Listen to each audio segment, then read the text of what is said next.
Conversations with Artists, brought to you by The Smith Gallery and Fine Custom Framing.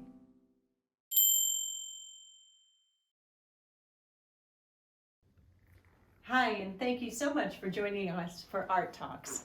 It is a continual series that centers on the conversation between art and the artist. And we are so happy to have Thom Glace with us today. He is a watercolor artist and he does such wonderful work of species and also landscapes. So it's good to have you. Nice to be here. Yeah, I've known you for so long, and I've known you since before you became an artist like you are now. I mean, you were just starting out. I was framing stuff for a decade before I even started painting. Right, and I know what the history is, but tell the people watching. I kind of fell into painting after about 19 years ago. I had a catastrophic heart attack and was bedridden for a year. And after lying there for so long, I needed something to keep my mind busy. I went from being a workaholic, traveling the world, to lying in bed. So I needed something to do. My father was a wonderful oil painter as a hobby, so I said I tried watercolors. The choice of watercolors came to me because you can walk away from watercolors, and when it dries up, you just go back and add water. Whereas with acrylic and oil, when you walk away from them, you're walking away and damaging the paints. So I became a watercolor artist by Default. Default. Yes, that's the best word for it. And I started with miniatures and built my way up to where I am now.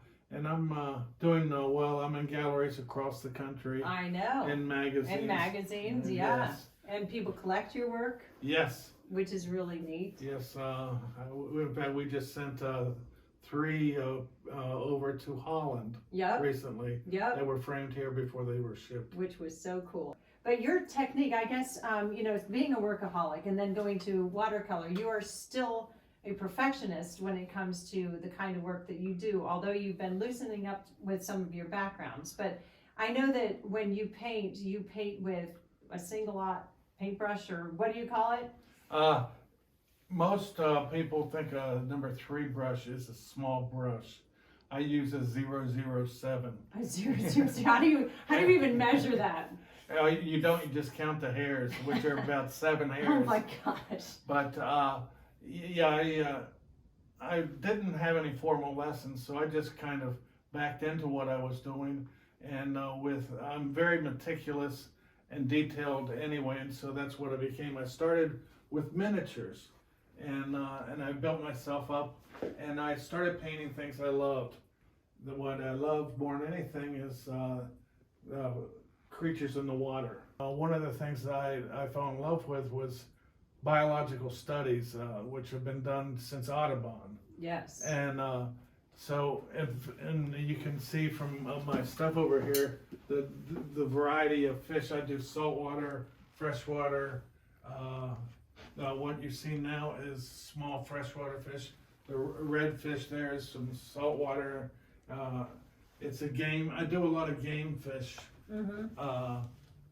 Because of the beauty of them more than anything else. But this is your inspiration is wildlife, right? Yes. And especially fish. That's where you started. And then I kind of backed into another thing. I was looking for something else, another subject matter, and I painted a dragonfly and a butterfly, and they came out pretty nice. And that's one of the things I like about the insect world. And I do other types of insects too, but the beauty of the shape of their body, when you're working with paints, trying to do the little individual sections of an insect is, it's very meticulous, which is what I like. What I do differently with the birds is that I do a kind of soft background.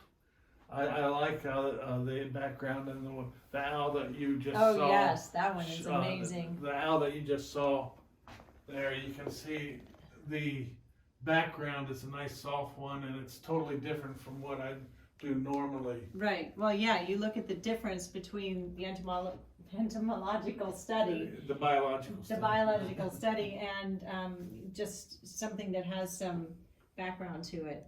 I mean, you still get the detail. I mean, the Yes. detail's still there. Yeah, the bird still has the detail, but I like the softness of it. It actually, the background actually pulls you in because of the detail of the subject. Right. It actually pulls you in even stronger than the white background. Well, tell me the process that you use, your technique that you use, and something that is so specific with just the white background. I know you have to approach it differently, Well, like whether, do you do the background first when you do? No, You always do no. the- What I do is I do a detailed drawing, and that might take longer than doing the painting.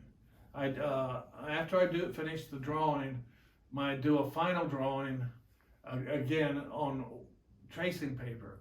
I then make my own carbon paper by flipping it over Mhm. and going with soft pencil, creating, like I said, a carbon copy, carbon paper.